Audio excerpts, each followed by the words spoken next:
Turn off your lights. Make sure your doors and windows are locked. Things are about to get spooky.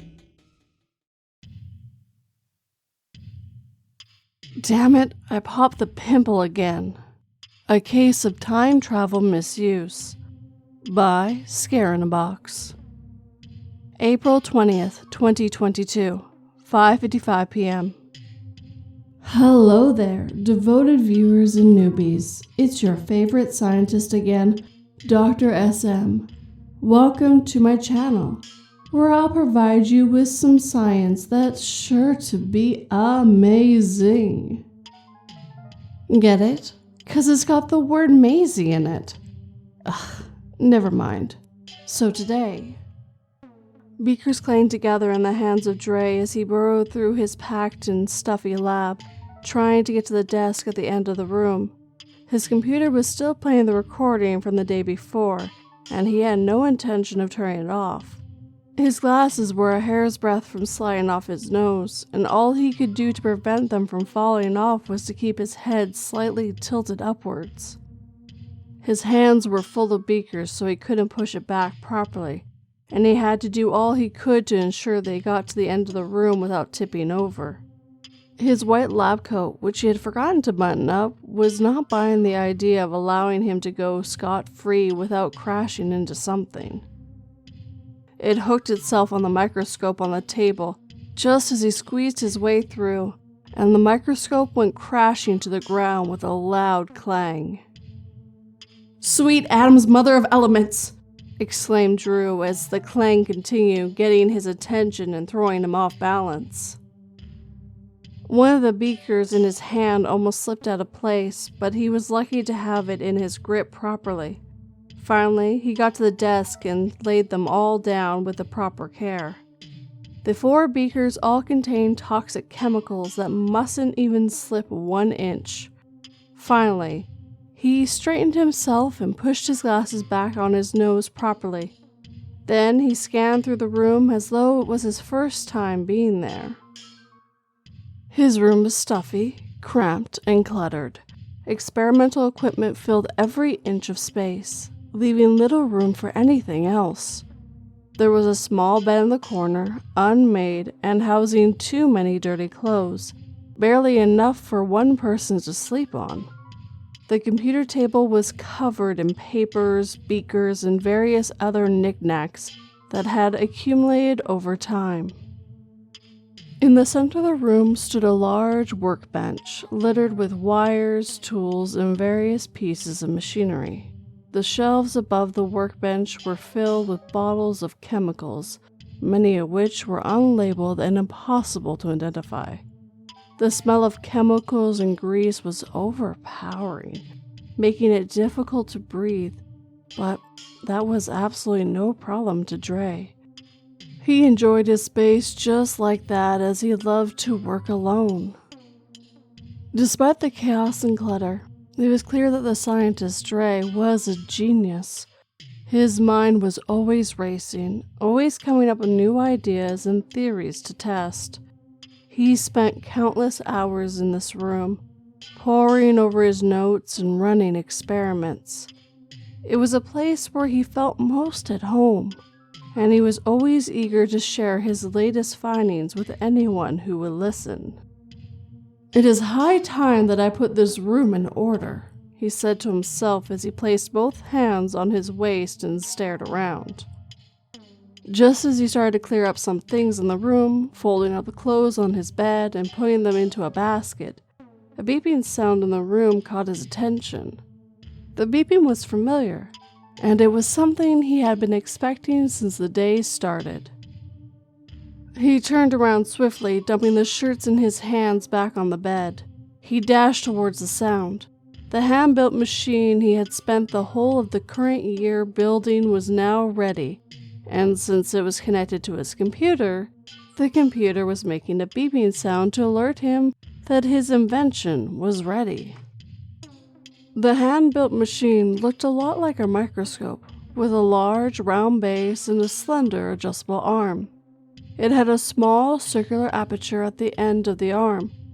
through which it shot a beam with the diameter of a coin. The beam was intense in focus, and not even Dre knew how far its power could go yet. Despite its small size, the machine was built to be incredibly powerful and required great skill to operate. Dre couldn't contain his excitement as he knelt by the machine, his face flushed with the pride of his invention. He knew that this piece of equipment was going to be unlike anything anyone had ever seen before, and he was determined to make it a success. He was going to be a legend, he thought to himself, a topic of conversation for generations to come. Eager to document his achievement, Drew quickly gathered all the papers and beakers scattered on his desk and moved them out of the way with urgency. He didn't even stop to think about where he was going to place them. His only focus was on making room for his machine. Once he had cleared significant space, he carefully lifted the machine and placed it back on the table. With a grin on his face, Drew sat down to begin the process of fine-tuning and testing his creation. He knew it was only a matter of time before he made history with this groundbreaking invention. After connecting it, he adjusted the lab coat on his body and then started to do a live video. April 21st, 2022, 4:23 p.m. The login was recorded automatically and read out loud by a computerized female voice, and the camera was in action. The message section of the live feed went into a frenzy as so many messages popped up. Hello there, devoted viewers and newbies. Drew started with so much elation that he was shaking excessively in his chair. It is your favorite scientist. He paused and pondered on what he was about to reveal and had absolutely no doubt in him that he could introduce himself better. Screw that, guys. It's your greatest scientist of all time, and I'm actually here to tell you that it worked, he said, screaming at the top of his lungs. Okay, I know I need to relax, but believe me, this is crazy. I haven't tested it, but according to the diagnostics I did, it gave off a 99% accuracy, so that tells me it will work. Right now, I just need to test it out with something. Without finishing his statement, his brain processing faster than his body was, he got to his feet and dashed to the small fridge he had in the room. Not long after, he returned to the front of the camera with a whole apple. Okay, so here is an apple, he said, raising the green apple in a way the camera would get a full view. He then put the apple in his mouth and took a big bite, getting a large chunk of the apple in his mouth and chewing, taking in all the juice. Even with the chunk in his mouth, he began to talk again, saying, I believe you all saw this apple whole and agree with me that I just bit into it. Well, I hope you believe your eyes because you're about to experience the impossible, the latest and craziest invention you'll ever see. He then placed the apple on the desk in front of the camera. Then, he turned the machine towards the apple, pointing the aperture towards the apple. Brace yourself, guys, he said with a giddy voice as he operated the machine. He then pushed the button, and a beam in the diameter of a coin shot out of the aperture and began working its wonders, making a sizzling and fizzling sound. Dre then turned it off, and to his amazement, just as predicted, the apple was whole again, just as it was a minute ago when he removed it from the freezer. Dre screamed and squealed. He jumped out of his chair, elated, feeling so much euphoria bursting through his body. Holy molecules, I did it! He repeated again for the 5th time as he returned to his chair in front of the camera. He then picked up the apple, rolled it all over, showing the camera what he had achieved. The joy that lingered in his heart was unexplainable, and he didn't even know what to do. I just achieved time travel. causing the matter of the apple to return to its original self a few minutes ago. Wow! He exclaimed again. That's crazy, I must confess, but I have done it! Incredible! As he stared at the camera in awe, still shocked it actually worked, his eyes caught an ant moving across the table, and he reached out and smashed it instantly. He was about to get on with his live feed when an idea crawled into his mind. Oh yes, let's try it on this ant I just killed right here. He picked the cam from the monitor's frame and turned it to the dead ant. I believe you all see it's dead. Now, let's perform some scientific miracle. Dre reached for his machine again and turned the aperture to the ant. With speed, he gave the instruction to the machine, and by hitting the final button, the beam, shining with vibrant red color, landed on the ant and began fizzling again. Not long after, the sizzling sound filled the room, and it stopped. Drew quickly stared down at the ant, and to his amusement, the ant got up, regarding its legs again and frame into a robust way that they were before. Slowly it started to walk, and in a moment it walked around as though nothing had happened previously. This time Drew couldn't scream or squeal. His jaw just dropped as the machine had done beyond what he had imagined. It really was jaw-opening as he stared at the living ant. It's alive, Drew said, shock in his bones. It lives! I just brought back a dead insect and wow, I really am a master genius, he said, chuckling as he got to his feet. He moved to the fridge and then brought out a canned beer, opened it, and gargled down half of its content. Mesmerized, he walked back to the computer and then stared at the camera. Thank you, he said, and ended the live feed. He took another gulp from the can and stared at himself on the screen, wondering how he actually achieved the unachievable. Just then, he noticed acne on his face and dropped the can in his hand. He put his fingers to his face and then with one long press, he squeezed the acne, releasing pus and giving him a strange pleasure that sent goosebumps in his body. Another idea came into his head that instant. He reached for his machine and pointed it to his face. He turned on his video cam again and started saying, April 21st, 2022, 5:11 p.m. It's me again, and I've decided to try the experiment on myself. I'm going to trigger the machine and call on the acne that I had just caused to release some pus on my face. Let's see if it works. He then put in the instructions required and clicked on the button, and the beam shot to his face, working perfectly and bringing back the acne on his face. Oh great, that is great, he exclaimed. He then reached for the acne on his face again and pressed at it, causing it to release pus again. Ooh, that's strangely relaxing, I tell you. I should bring it back one more time, don't you think? He asked, not minding his audience. He triggered the machine again, and just as it happened previously, the acne returned, and excitedly he pressed it, causing it to release more pus. Okay, that's soothing, he said with a giggle, pus covering a portion of his face already. Again, just one more time. He repeated the process again, and before he knew it, he had squashed the acne yet again. He lost count and kept at it repeatedly, savoring the pleasure he had derived from squashing the acne. He then continued for hours on end, and before he knew it, it was completely dark, and the only source of light in the room was the sizzling bulb that went off and on. Tiredness had gotten the best of him as he lay there, totally exhausted and thirsty. He was now laying on the floor, his head over a pool of pus, and his hands and legs felt numb.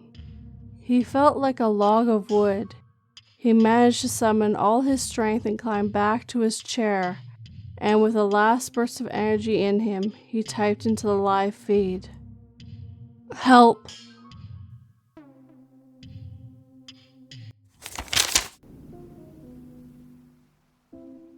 I cry and scream, curse and wail as my daughter is lowered into the ground. I just need to be louder than her right now.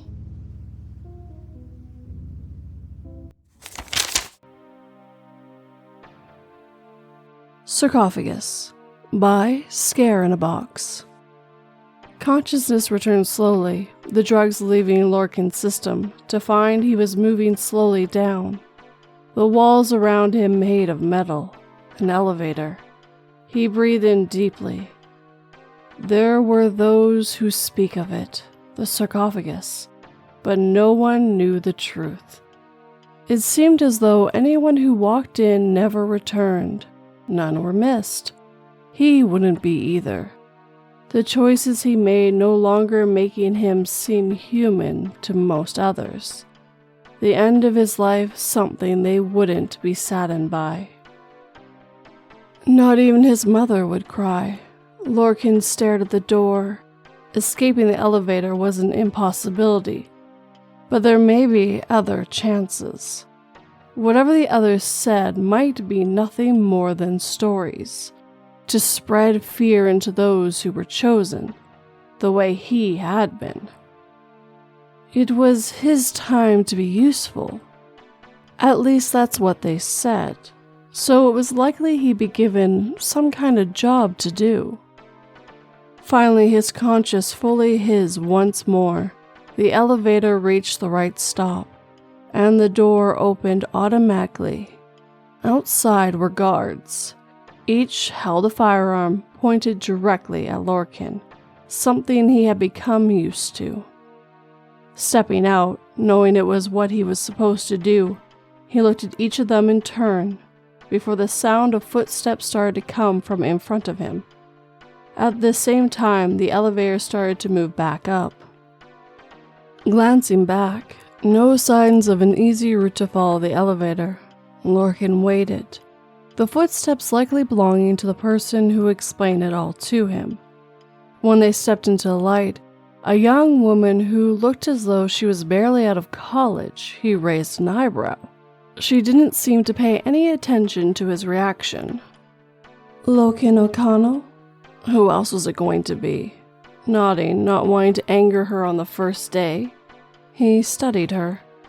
"You've been brought to the sarcophagus to assist us in our research."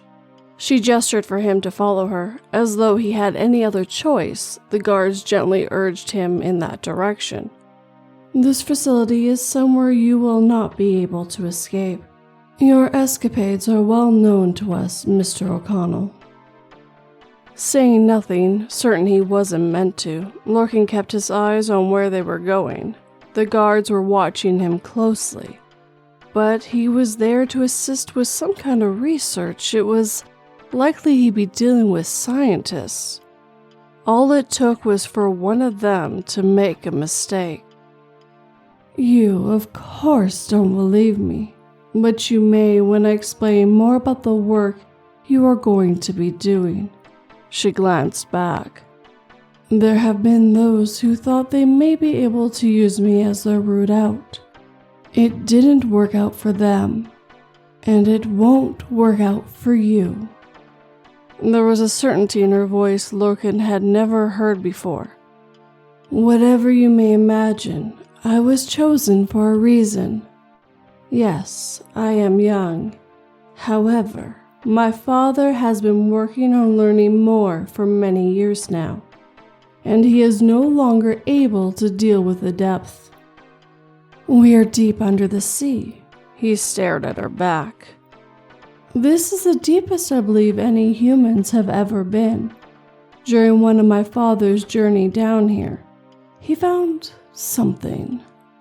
Sadly, due to the lack of understanding of what it was, both of his companions died, and it was then that he started to understand there was so much more to it than he could have imagined. Now, after many years of studying, we understand better. At some point in our distant past, someone or something built something down here. Father believes it might be some kind of temple connected to an old god, but so far, the only thing we are certain of is that we haven't yet explored everything. It's below us, deeper than we are, and you're our next explorer. You'll be going into the ruins. There will be no lights. One of the strangest things about the ruin is light sources of any kind are useless. In the early days, we tried them all, attempting to find a solution to the problem. Back when my father first found it, they used ropes, believing it would be enough, and finding it wasn't the case. Before you set in, you'll be given a suit, which uses sound waves in order for you to navigate, similar to a bat. We know these work, although, so far, we haven't had anyone return to us. We simply have an expanded map, with another disappearance to add to the list. You might be the exception to the rule, Mr. O'Connell. That seemed unlikely. Was he permitted to ask questions? Loken raked a hand through his hair, eyes still on the back of the woman leading him through the facility. Someone who had never given him a name. What did it matter, when it was obvious he was going to be lost within the ruins like all the others?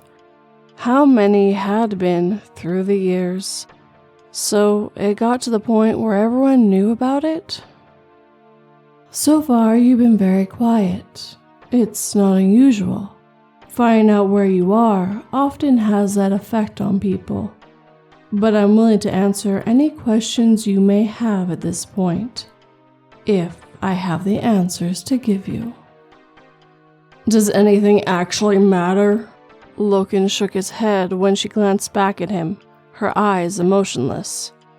You can answer my questions, but I'm going to walk into that ruin alone, knowing I'm never going to return.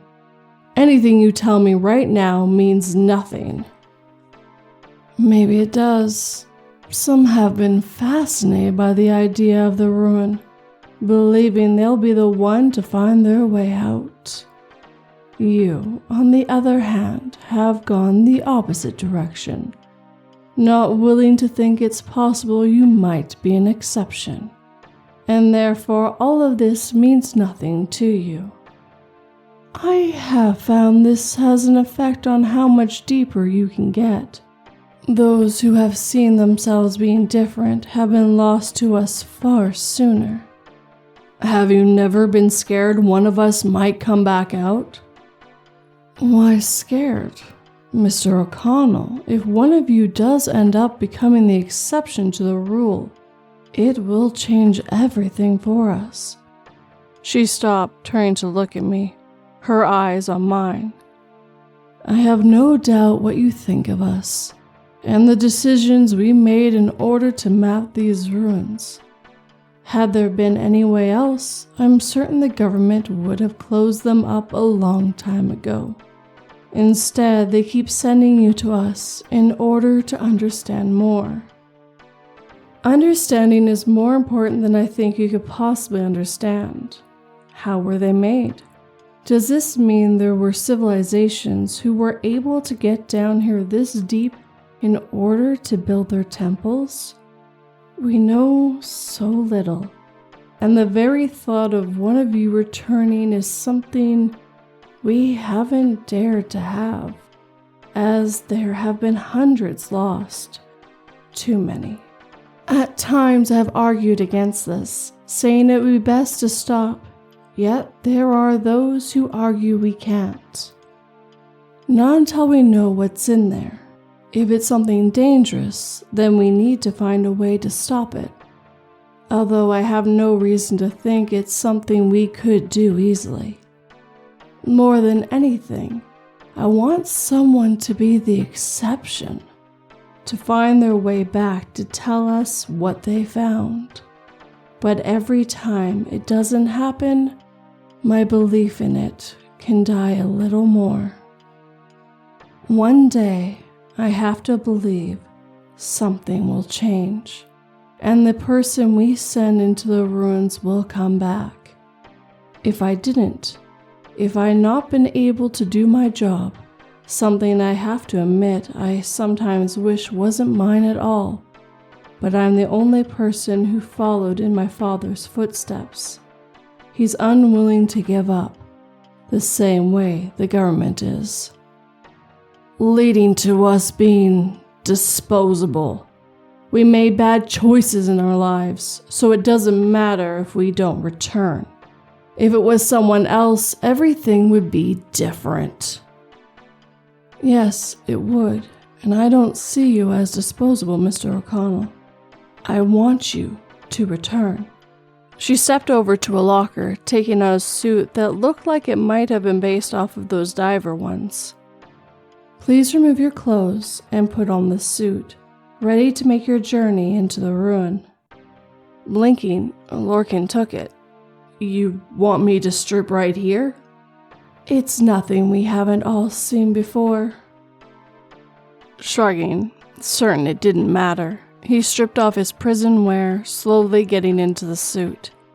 As he did, she was focused on a screen instead of him, while the guards all had their firearms still pointed at him. There was no way of knowing what he might do, although it wasn't like he tried taking on multiple guards at the same time, when he did have a chance of finding a way out down there. Maybe that was why no one returned. Pulling the hood over his head, a small headphone slipped into his ear. Let me know if you can hear the voice of the computer. She tapped a couple points on the screen. Should be coming over to you in a second. Good afternoon, Mr. O'Connell. I can hear it. Nodding, she looked at him one last time. This is where you start. Please continue to follow the path. You'll find a point where the light stops. When that happens, you've reached the ruins. Breathing in deeply, Lorcan took a moment to work through his emotions, preparing for what leaving probably meant. They didn't push him to move, seeming to understand the situation. Instead, they gave him that time. Maybe she did actually want one of them to return, and saw him as their chance for it to happen. It was impossible to know for certain. Starting down the path in silence, Lorcan didn't look back at any point. All he'd see were those guards still pointing their firearms at him, ready to shoot at any point should it be necessary. And it wasn't. He was willing to do whatever they want him to, however illogical it was for them to keep sending people down into a ruin they knew probably killed anyone who entered it. Reaching the darkness took a few minutes, enough time to put a lot of distance between them and anything that did come out. Because if there wasn't something in there, then why was no one finding their way back? Or to somewhere else entirely? Maybe there were, and somewhere within was some kind of teleport that would take him somewhere else entirely. Lorcan laughed at himself. Granddad was the one who would read him stories about other worlds up until he wasn't there anymore. His death hitting hard. The memories were still painful. He sighed, pushing them back, the way he always did. Mom was the one who tried to use that as the explanation for how he had got himself into the position he was. And maybe it did have something to do with it.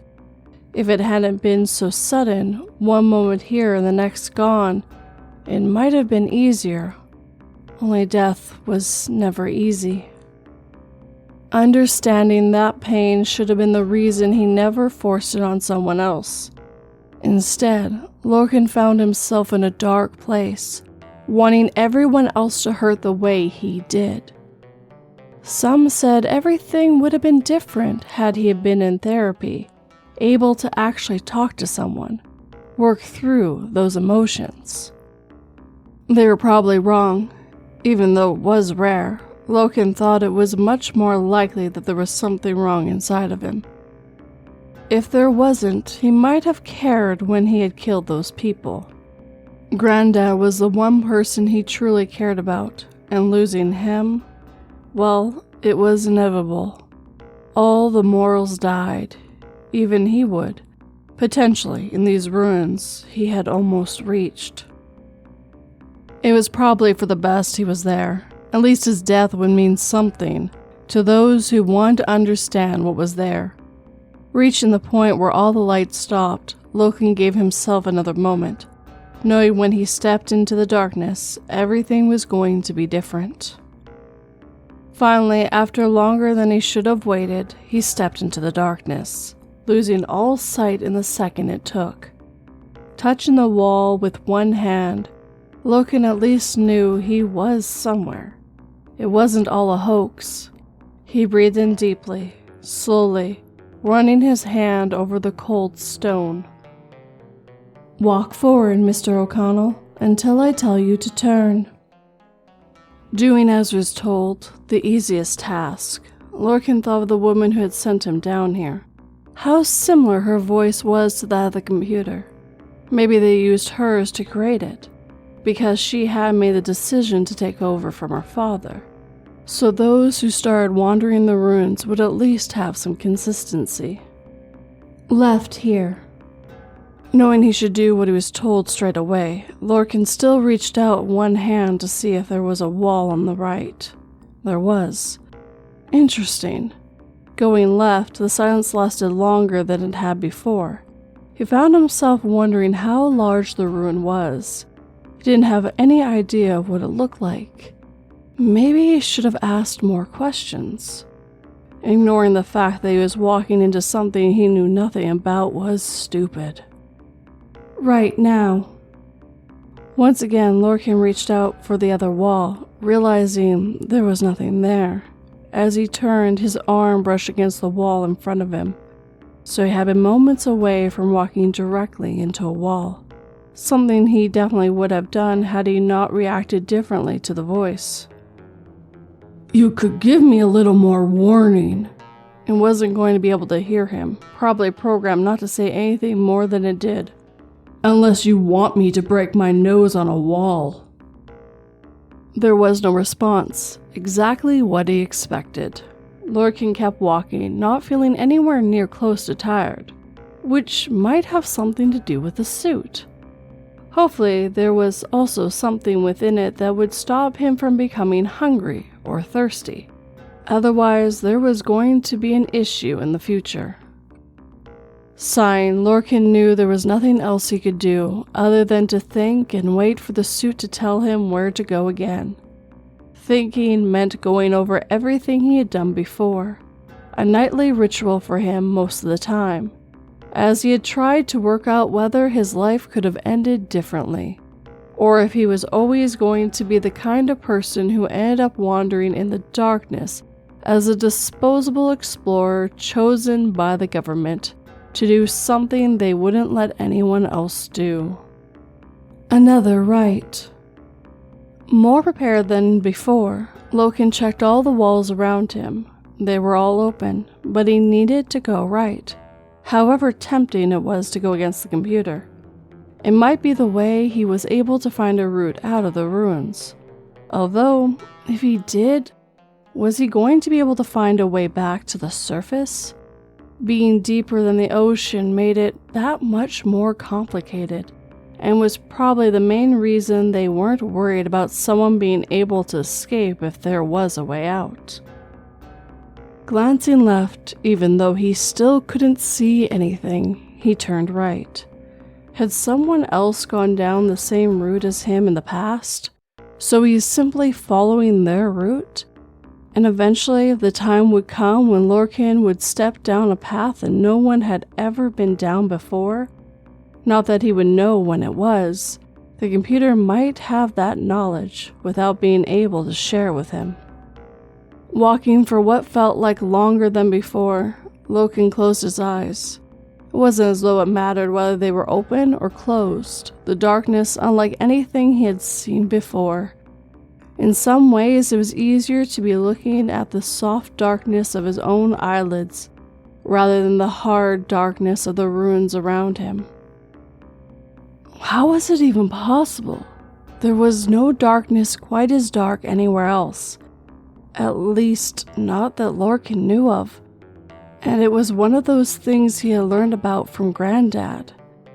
Was it simply his vision, at least when his eyes were opened? Closed, they couldn't see anything at all. Granddad would have been fascinated by the ruins. He was the kind of person who would have thrown as many people as necessary at the problem in order to learn as much as possible. Now Lorcan was one of the people helping with that, finding answers to a question that was beyond all human understanding, at least right then.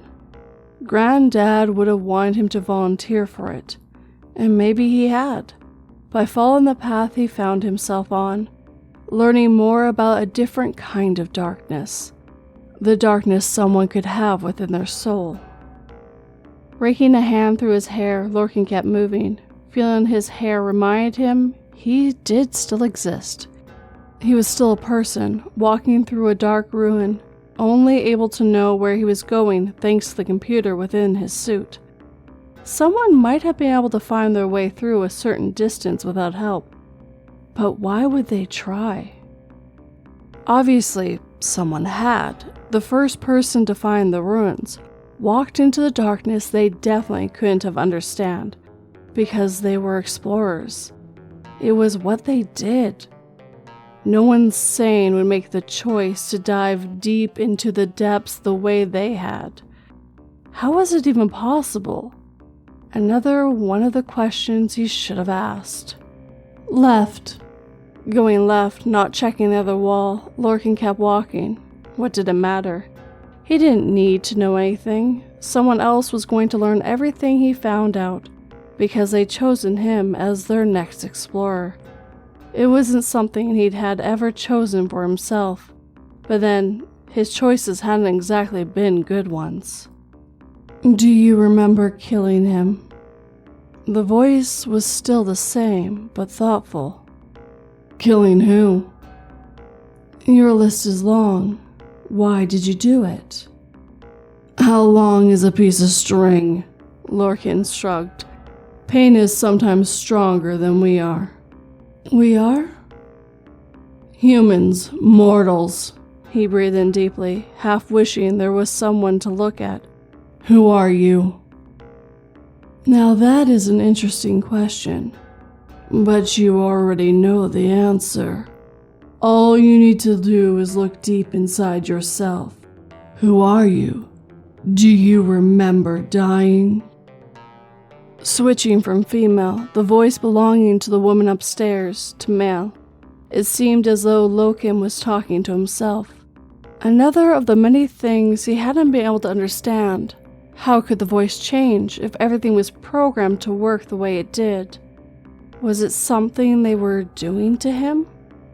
Attempting to turn, to go back, Lorcan found himself trapped in place. Closing his eyes once more, he thought of the questions the voice asked. He asked. Who was he?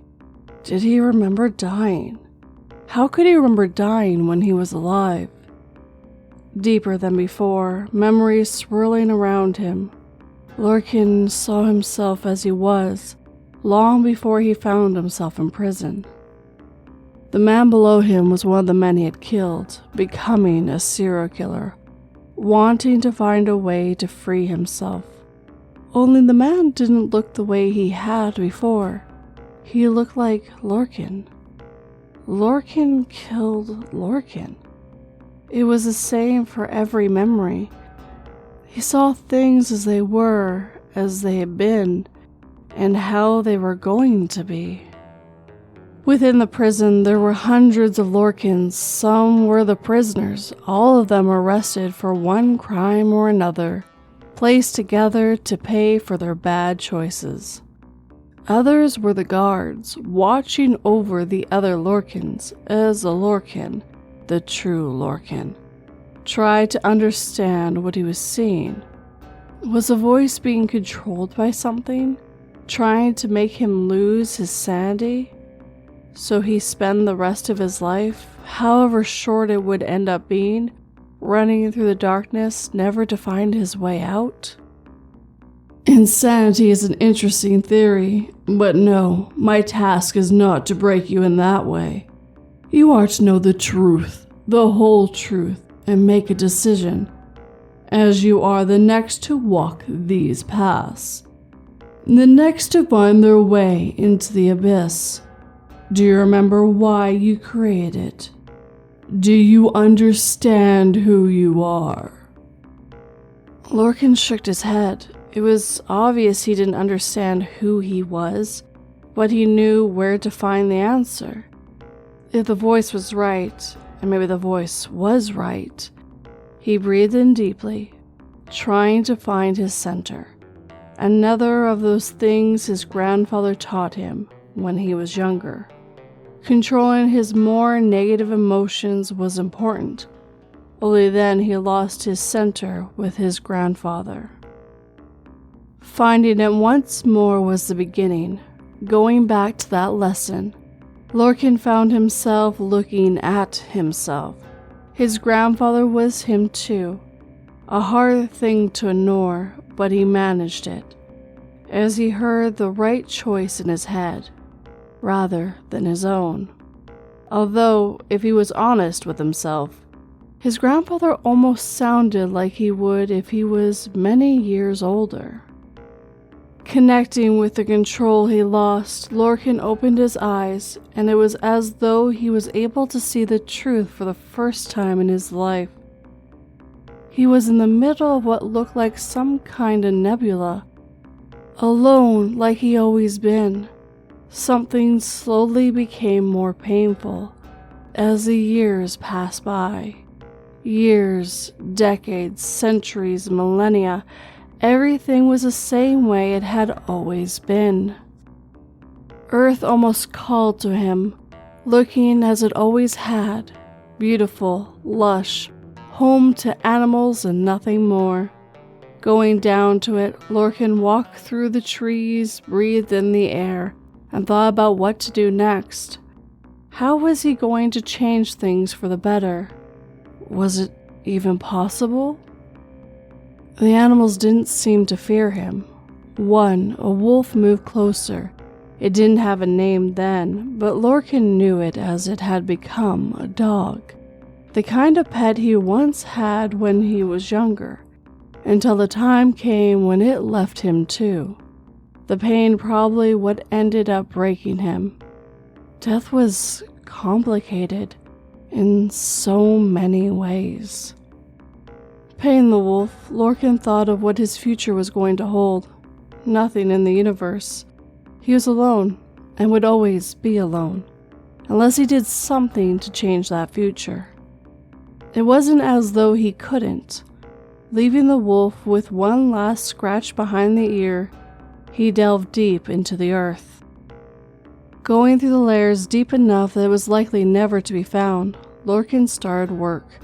If it was, it needed to be a safe place for those who learned the whole truth about who he was. Somewhere he could make the choice once more, if it was right to keep up with things as they were. Maybe the time would come when he'd bring an end to it all, but there was no way of knowing if it would happen, or when it would be, or who might make the choice in the end. Little by little, he created the ruin, the abyss, a hiding place for the truth. It wouldn't be easy to find, but those who did would learn everything. From the beginning to that moment as they stood within the darkness, making a decision that might change everything. The very way he made a decision he knew would change everything for the best. Moving from the ruin to the surface once more, Lorcan started working on the next stage, being made from his consciousness, slowly whittling himself down to nothing. And yet, he was everything. He was everyone, man, woman, child. Not the animals. They were something else entirely. But it didn't matter, because finally he felt like he had made the right choice. As he had that thought, he let himself forget. Lorcan no longer knew who he was. He was simply another human, and from there came the billions who inhabited Earth, all of them part of the beginning. Unlike anyone else, he knew the whole truth about the world. Others had made the same journey, learned the same truth, with none of them making the decision to return. The darkness was no longer impenetrable, able to see the ruin, which was better called a maze. Somewhere his selves would wander until they touched the truth, the suit becoming part of them in a way it hadn't been before. Breathing in deeply, Lorcan sat down on the stone. If he left the ruin, everything would fade away. Like before, he'd be alone. Though the worst part was that he knew he was alone. Maybe he'd remember all the lives he lived, able to dwell in those memories, only it would never be the same as it was. Yet humans had done so much bad. The choice he had made changed Earth in multiple ways, most of them terrible. And Lorcan knew if he headed back through the maze, gaining all those people as part of him once more, everything would be different. Earth would return to how it was before, a paradise. Was he truly willing to be selfish enough to let himself destroy a planet? Biting down on his lip, feeling the pain, he thought of all the lives he had lived where he had hurt in one way or another, traumatized by those around him, because they were traumatized themselves. It went down from one generation to the next. Lorcan's own life a reminder of that, something that broke him. Others were broken in a similar way, hence prison, being sent down to the sarcophagus knowing he was likely to die. But death wasn't the worst possibility, and he'd never known. Never had a way to. The truth hidden in the very deepest depths of Earth, something people were going to keep exploring. Another thing he could keep from happening if he made the decision to walk back. All it took was for him to walk back through the maze, to find there was no one there. No one anywhere, alone. Closing his eyes, Lorcan thought of the good in the world. It existed, everywhere. He might not have been able to see it, his own pain that much stronger, but he was able to see it as he sat in the maze, the ruin, the abyss, the sarcophagus, and, more than anything else, the truth. How did the others decide? Exactly the way you are. Those who come down here have found life to be the most complicated it could be. It's part of the reason you're the one who need to make the choice. You're the ones who truly understand pain, in a way those who are happy cannot. They aren't able to understand how bad things are at times. Yet, as you have thought, there is also good. Pain was something Lorcan felt before. As he wandered the universe searching for someone to be with, to not be alone any longer. Millennia of hunting for that one thing, and in the end, he found it. But it wasn't what he expected it to be. Instead, it was a world he would be able to claim for his own, to build something which wasn't perfect. Nothing could be perfect. He was fallible, so his creation was fallible. They make mistakes. Lorcan made mistakes, letting the pain get the better of him, and he wasn't the only one who did. Had it not been for the others who had made bright choices, he might have made the decision to walk back through the maze to where she was waiting. Only she wouldn't be there any longer. She'd be one of the first to become part of him again, along with the guards and anyone else in the facility. From there would be the rest of humanity, little by little, until he was the only one left. He wouldn't be Lorcan anymore. Instead, he'd be the wanderer once more with nothing. Earth would be able to return to how it was, and maybe it was the choice he should make for the planet. But he couldn't. Leaving would destroy him, able to see it in a way he couldn't before. He saw how loneliness would slowly transform him, and that was part of the reason why there was both dark and light within the human race. How he might have become dark enough to destroy the entire universe because it hadn't given him what he wanted, a companion, someone to love, the way he'd come to love in so many different ways. Maybe he would destroy Earth by staying, but surely it was better to sacrifice one planet than it was to sacrifice them all. Lorcan's decision was made. He stayed sat in the ruins, the same way all the others had done before him, hundreds of them having made a similar choice. They chose the universe over Earth. They chose their own sanity over anything else. Yes, a selfish choice, and yet it was the logical one. The most logical one for everything. He thought back to the wolf, scratching ears, one animal giving him a moment of something he could never have imagined before. It was then he knew what he needed, in a way he hadn't before, so he took it. One day he might not need it, but that day hadn't yet come.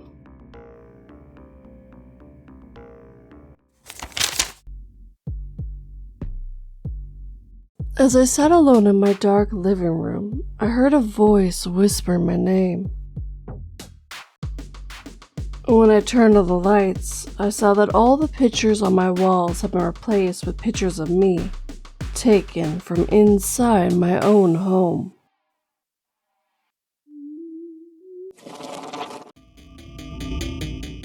With that, my friends, our time together is coming to an end.